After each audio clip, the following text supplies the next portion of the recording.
Hi everyone, I am Michelle. Welcome to this channel and thank you for joining me here. Before I begin, please feel free to subscribe to this channel and continue watching until the end of this e-learning video. This e-learning will equip you with a practical framework to audit model risk management, or MRM. We will cover 5 key areas: governance, model development, validation, implementation and use, and ongoing monitoring. By the end, you will have a clear audit program you can apply immediately. Let's start with why this matters. Model failures have caused multi-billion-dollar losses for banks and insurers. Regulators like the Fed, OCC, and ECB now expect robust MRM. Your job as an auditor is to answer one question: does the organization truly control its model risks, or do the models control the organization? First, governance. Walk into any MRM audit by examining the model inventory. Ask for a complete, up-to-date list of all models in use. If they cannot produce one in 24 hours, that is a red flag. Verify each model has an owner, a clear purpose, and a risk tier, typically high, medium, or low. Check that high-risk models, for example credit capital or anti-money laundering, are reviewed at least annually. Next, review the model risk policy. Does it define a model broadly? Regulators use a wide definition, any quantitative method using assumptions and data. Some teams try to exclude spreadsheets or simple tools. Your audit should ensure no convenient gaps. Then assess the 3 lines of defense. First line, business and model developers. Second line, independent model validation. Third line, you, internal audit. Look for evidence that the second line has direct reporting to the board or a risk committee, not buried under the same executive who pressures for model approvals. Finally, sample few model risk committee minutes. Are dissenting views from validators documented? If every meeting is unanimous and happy, that is a sign groupthink is suppressing real risk. Now move to model development. This is where most errors originate. Your audit should select few sample of models. Prioritize high-risk and recently changed ones. For each model, request the development documentation. Look for 4 things. 1. Data integrity. Were the data sources reliable? Did they test for biases, missing values, or stale data? For example, a credit model trained on pre-pandemic data may be completely wrong today. Ask to see the data lineage and quality checks. 2. Assumptions. Are all key assumptions explicitly listed, such as stationarity, no feedback loops, or linear relationships? Ask, what would break this model? If the developer cannot name 3 failure scenarios, the assumptions are not well understood. 3. Conceptual soundness. Does the chosen algorithm match the business problem? A neural network for a small, simple loan book is likely overkill and unverifiable. Conversely, a simple linear regression for a complex derivatives portfolio is underkill. Challenge the fit. 4. Documentation. Without written documentation, there is no model. Check that documents include version control, author names, and dates. An undocumented model is a liability, not an asset. Independent validation is the backbone of MRM. Your audit must assess both the validator's competence and their actual work.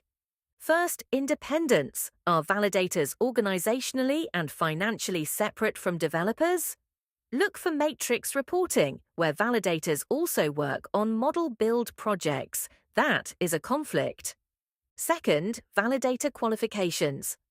For complex models like counterparty credit risk or machine learning, do validators have PhDs or equivalent experience in that specific technique? Generalists are not enough for high-risk models. Third, validation depth. Pick a validation report for a high-risk model. Does it include benchmarking against alternative models? Sensitivity analysis on key assumptions. Backtesting results comparing predictions to actual outcomes. If the report only says the model appears reasonable without quantitative challenge, it is not validation, it is rubber stamping. Also check for challenger models. A strong validation builds a simplified but independent version of the same model. If that challenger diverges significantly, the original has hidden flaws. Finally, look at issue tracking. Each validation finding should have a severity rating, an owner, and a due date. Sample 5 past findings. Were they fixed on time, or are the same issues repeated year after year? Chronic open issues signal that management overrides validation. A perfectly developed model can fail at implementation. Your audit must test the pipeline from developer to end user. Start with version control. The model in production must be exactly the version that passed validation.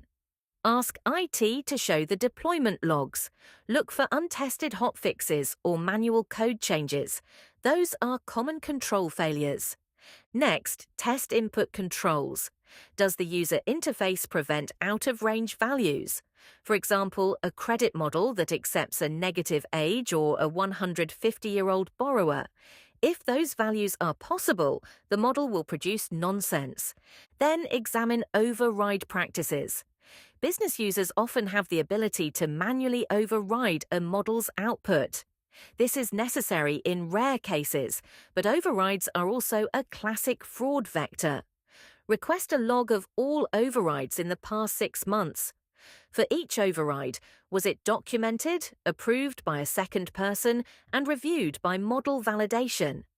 If overrides are frequent or undocumented, the model is not really being used. Also, review model implementation testing. Before go live, did the validation team run a parallel test, comparing the model's output to a trusted benchmark using non-production data? Many organizations skip this due to time pressure.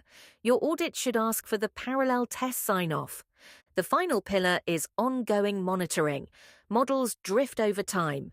Your audit must verify that the organization detects drift early.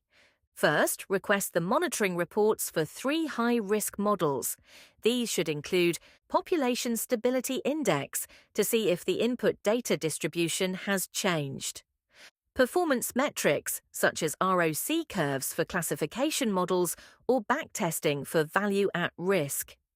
Threshold triggers, specific numeric levels that automatically escalate issues. Second, test what happens when a trigger fires. Pick a recent breach of a monitoring threshold. Was it investigated within the policy's time limit, say 10 business days? Who approved the response?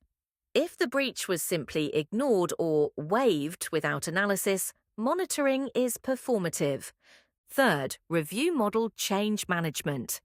Any change to a model, even a small parameter update, should restart a proportional validation. Look for changes made directly in production without validation.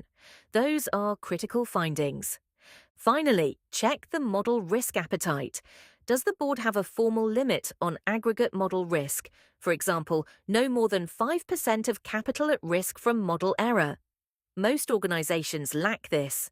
If yours does, audit whether actual model risk is measured and reported quarterly. To close, here is your 3-step action plan. Step 1. Before the audit, obtain the model inventory and policy. Sample 5 to 10 high-risk models. Step 2. During fieldwork, walk the end-to-end chain, development documentation, validation reports, implementation controls, and monitoring triggers. Step 3. In reporting, focus on findings that combine weak validation with frequent management overrides. That combination has caused most major model failures.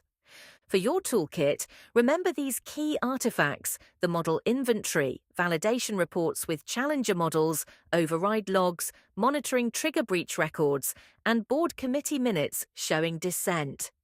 Finally, keep this principle in mind. A model risk audit is not a math test, it is a control test. You are looking for broken feedback loops where developers, validators, and users are not truly independent. Find those gaps, and you will add real protection to your organization.